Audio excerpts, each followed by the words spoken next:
Bitcoin's total supply is capped at just 21 million coins. But what if I told you a significant portion of that is gone forever? With institutional giants hoarding Bitcoin, retail panic setters are unknowingly fueling a massive supply squeeze that could send prices skyrocketing. This is a story of why Bitcoin could realistically hit $1 million and why the time to pay attention is now. You see, Bitcoin isn't just a cryptocurrency. It's a digital gold in a world where the money printer never stops. Today, we're diving into Bitcoin's looming supply crunch, fueled by institutional buying, lost Bitcoin, and rising demands as governments and corporations increasingly adopt Bitcoin as a treasury asset. If you're holding Bitcoin, buckle up, because the future might be bigger than you ever imagined. Bitcoin's total supply is capped at 21 million, but here's a catch. It's estimated that 3 to 4 million Bitcoin are permanently lost. These coins are locked in wallets with lost keys or stuck on old hard drives buried in landfills.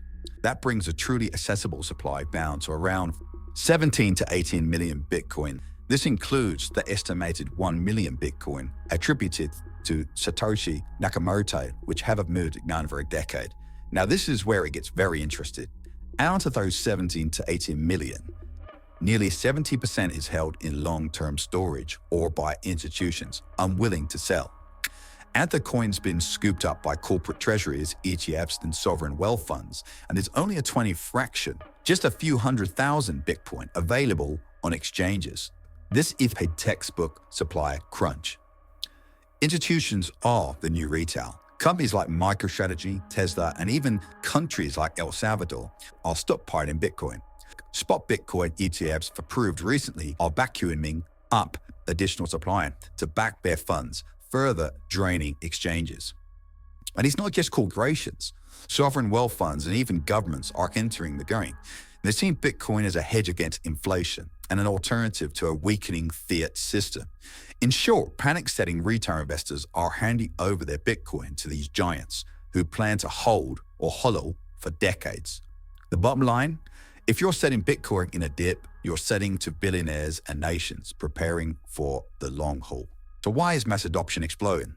So Bitcoin adoption is accelerating, and here's why. First of all, money printing.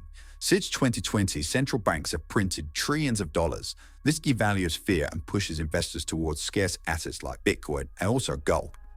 Global instability, rising debt, geopolitical tension, and de-dollarization are prompting investors to seek refuge in Bitcoin. Younger generations view Bitcoin as better than gold because it's borderless, portable, and scarce in a way that gold isn't. With these forces converging, Bitcoin isn't just speculative, it's becoming a core financial asset. $1 million Bitcoin might sound insane until you did the math. Here's a roadmap. First of all, number one, market cap growth. At $1 million per Bitcoin, Bitcoin's market cap would hit 21 trillion. The global market cap of gold is sitting at approximately $18 trillion. Now, if Bitcoin becomes widely accepted as a superior alternative to gold, its market cap could rival or surpass gold in the future. So a $21 trillion valuation is not out of the question at some point in the next 5 to 10 years. Number two, adoption curve. If Bitcoin reaches just 5 to 10% of the global wealth portfolios, the demand-supply imbalance could send prices soaring. Number three, institutional hoarding. Institutions holding Bitcoin off exchanges for decades will intensify the scarcity, driving prices higher.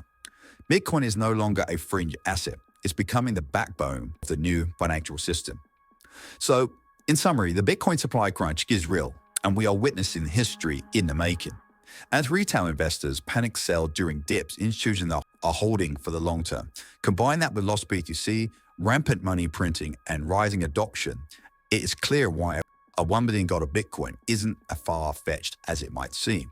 The question is, will you panic sell or will you ride the wave? Let us know your thoughts in the comments below. And don't forget to like, subscribe, and share this video to spread the message. Until next time, take care.